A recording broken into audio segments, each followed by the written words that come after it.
a very serious problem, a very serious problem, where you see, but that's what I was picking on, because he's saying that, look, I don't mean content or message, I know he doesn't, that's not the point. But his language. The point is that the language. So how would you say the same thing in a different language? Different words.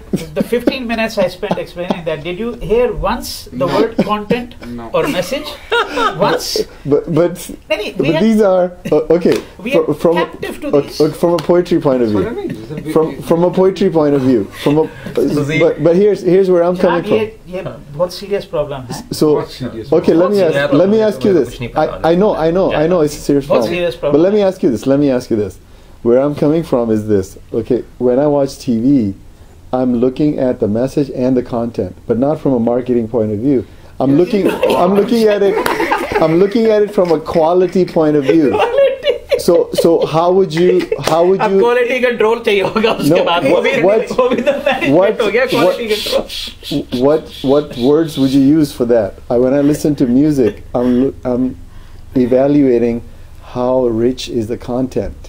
This has nothing to do with marketing. How rich is the message? How rich, my dear friend, is, because in communication, see, putting marketing aside, I don't like marketing. In communication, there are three things. There is the message, there is the sender, and there's a receiver. How else do you describe it? If you wanna use a different word, what is it? I can see his problem being he's an IT guy. Okay. Tell me what's a different word. I have a मैं उठूँ बस वो अमना बहुत थकी हुई है मैं उठता हूँ अच्छा बट जनाब आप ऐसे करें let's forget about what is the different word then other than message. So when there's communication, there is a message, and part of the message is a lot of junk. Yeah, we're not going to get very far. Look, in TV, in music, there's a lot of junk, and so that means the quality is low, and the message is not rich, the content is not rich, and it's superficial, and so on. Yeah, no. Look, I mean, I think I know all of that. Okay, so let's leave it aside. Let's just forget about the particular problem with the kind of vocabulary that is being used here. But the gist of the matter is, yes, that stories, okay, are a way in your language to convey certain kinds of messages, if you want. Okay, so here we have a story about Krishna, and this story is susceptible of being interpreted at several different levels. Okay, so there is the level of physicality, there is the level of the story itself, that is that there is a narrative, the story begins somewhere, it goes, then you have a middle point and it goes somewhere else.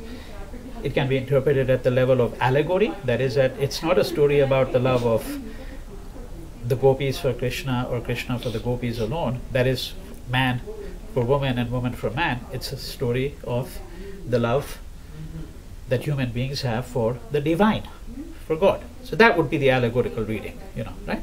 But you can also read it as a story of romance if you want to, right? So this is where the debate comes in, that what is the kind of interpretive mechanism.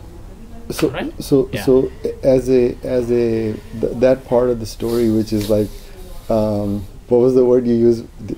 Was it romance or the word you just used? Allegory, love of the divine.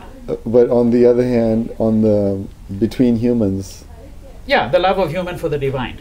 But also love of a man for a woman, woman for a man. Yeah, and so level of physicality, right?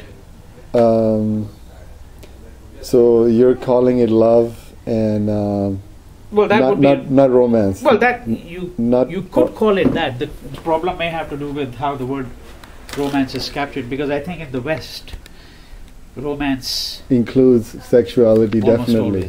Almost always. Yeah, that the physical act becomes a part of the definition, I think.